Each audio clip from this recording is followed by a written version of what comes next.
We spend so much of our lives focused on finding things like directions, meaning, or even pleasure.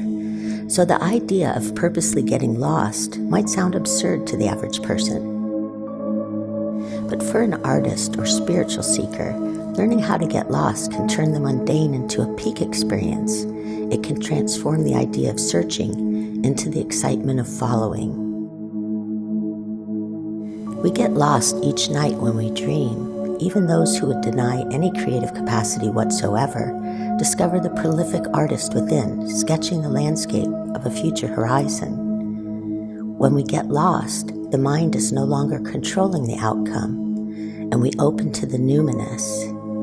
Something attracts and fascinates us. It is a powerful feeling of being overwhelmed and inspired, but it is as if we have two ways of taking in our experiences. The self-defeating structures we unwittingly build by day are disassembled while we dream. During the day, we fall prey to a type of critical reasoning born of our survival instincts. We are still connected to the fight or flight responses of our amphibious beginnings. The reptilian portion of the brain controls vital functions such as heart rate, breathing, and temperature regulation.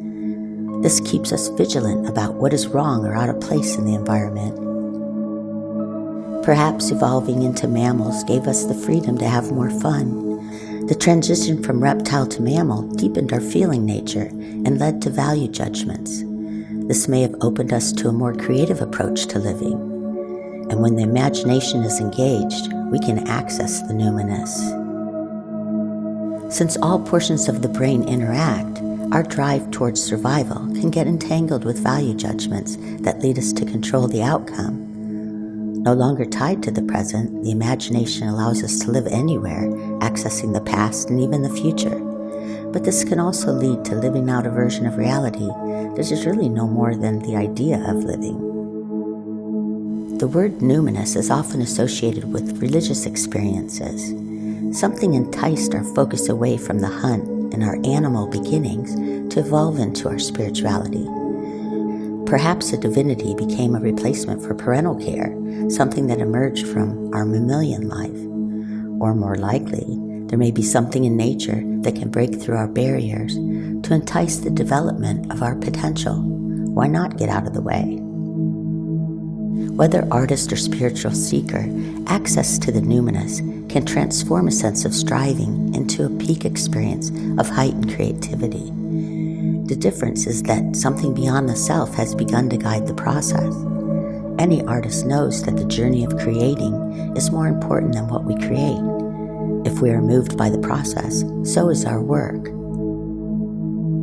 Spiritual seekers access the numinous for inspiration.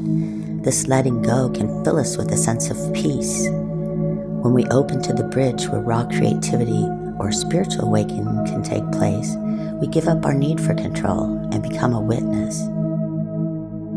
Numinous is the sense that something mysterious has invited us to follow. It's a call to embark with perhaps no other purpose than to give credibility to our inner promptings.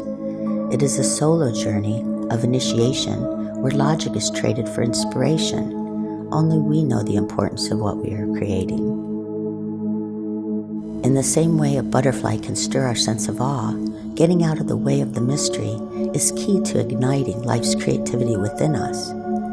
Letting go of the self and the sense of being separate from everything around us is what opens us to life's flow of abundance. Life's bountiful creativity is the manifestation of the numinous. Many of our greatest authors, actors, scientists, and creators have described a connection to the numinous during states of heightened creativity. Mark Twain, as long as a book would write itself, my industry did not flag, but the minute that book tried to shift to my head, the labor of contriving its situations, inventing its adventures, and conducting its conversations, I put it away and dropped it out of my mind. Bono. That's the most maddening part of creativity, is that I can't seem to figure it out, how it works. There's some magic, something unknowable about art. Dustin Hoffman. I like to mimic my grandkids. I'm trying to understand the intensity of a fixation on a leaf. Albert Einstein. Logic will get you from A to B. Imagination will take you everywhere. Imagination is more important than knowledge. Steve Jobs. When you ask creative people how they did something, they feel a little guilty because they didn't really do it. They just saw something. Oscar Wilde. Yes, I am a dreamer, for a dreamer is one who can only find his way by moonlight, and his punishment is that he sees the dawn before the rest of the world. Osho. In the space of no mind, truth descends like light. Mind is your ignorance, no mind is your enlightenment. The ability to experience life beyond the mind, to believe that the numinous exists and in some way romances our creativity out of hiding, is the sacred communion that opens us to it. We do this each night as we dream. We can learn to get lost in the same way to achieve heightened states of awareness. I have used art and education to allow kids at risk of joining gangs to discover their inner drummer. Without inspiration, kids fall prey to peer pressure.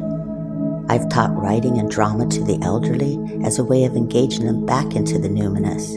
A dull and meaningless life is given new texture and color, specifically because something has been awakened within them. Engaging the numinous is to nurture a sense of curiosity and wonder about the great mystery that is life.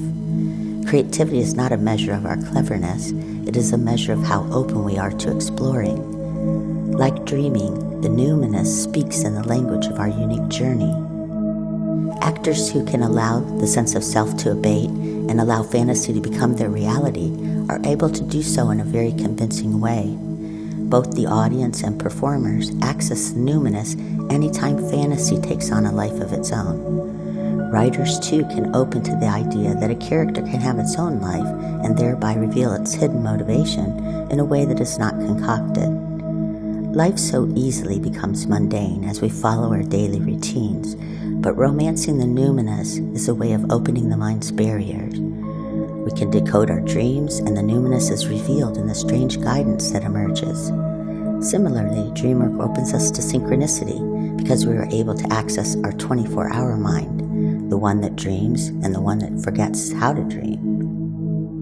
While the word numinous has strong associations with the divine, it may be the timeless and transcendent aspect of life that has led us through our evolution. It brought us out of the sea and onto the land to teach us more about love and creativity. Many of our ancestors chose to remain in the sea.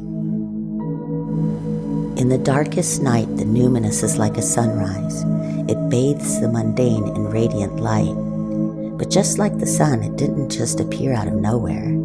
It was always there. It is we who turn away from it. The distance between what we can see and what we can imagine is the measure of what is possible. And learning how to get lost may be key to finding yourself.